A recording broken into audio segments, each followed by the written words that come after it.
পটুয়াখালীর গলাচিপায় ত্রয়োদশ জাতীয় সংসদ নির্বাচনকে সামনে রেখে এক ব্যতিক্রমী রাজনৈতিক পরিস্থিতির সৃষ্টি হয়েছে। দীর্ঘ ৩০ বছরে প্রচলিত নৌকা ধানের শীষের প্রতিদ্বন্দ্বিতা ভেঙে যাওয়ার এই ঐতিহাসিক প্রেক্ষাপটে গণ অধিকার পরিষদের সভাপতি নুরুল হক নূর বৃহস্পতিবার সন্ধ্যায় পথসভায় বক্তব্য রাখেন। তিনি বলেন, রাজনৈতিকভাবে আওয়ামী লীগ নিষিদ্ধ হওয়ায় এবারের নির্বাচনে নৌকা প্রতীক নেই। বিস্তারিত থাকছে পলাশ হালদারের প্রতিবেদনে। পটুয়াখালী গলাচিপা উপজেলার আমখোলা ইউনিয়নের পশ্চিম তাফালবাড়িয়া মাধ্যমিক বিদ্যালয়ের মাঠে অনুষ্ঠিত এক পথসভায় গণ অধিকার পরিষদের সভাপতি নুরুল হক নূর জানান, ত্রয়োদশ জাতীয় সংসদ নির্বাচনে এবার নৌকা প্রতীক নেই, কারণ আওয়ামী লীগ রাজনৈতিকভাবে নিষিদ্ধ হয়েছে এবং এর ফলে দীর্ঘ ৩০ বছরের প্রচলিত নৌকা ধানের শীষের প্রতিদ্বন্দ্বিতা ভেঙে গেছে।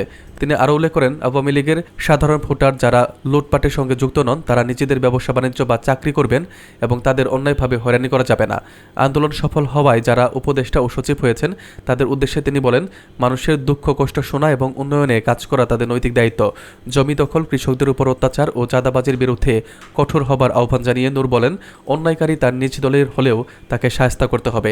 একই সঙ্গে তিনি গলাচিপা দশমিনার প্রশাসনকে সকল চরে ভূমিহীন কৃষকদের ন্যায্য অধিকার নিশ্চিত করার নির্দেশনা দেওয়ার দাবি জানান।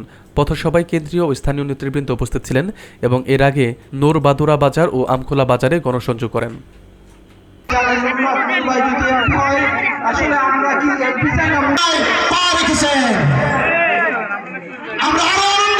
মন্দিরে সরকারি বরাদ্দ প্রায় ৩ লক্ষ কোটি টাকা আমরা তদবির করে ব্যবস্থা করি, যেটা আমার টাকা না, সরকারের টাকা।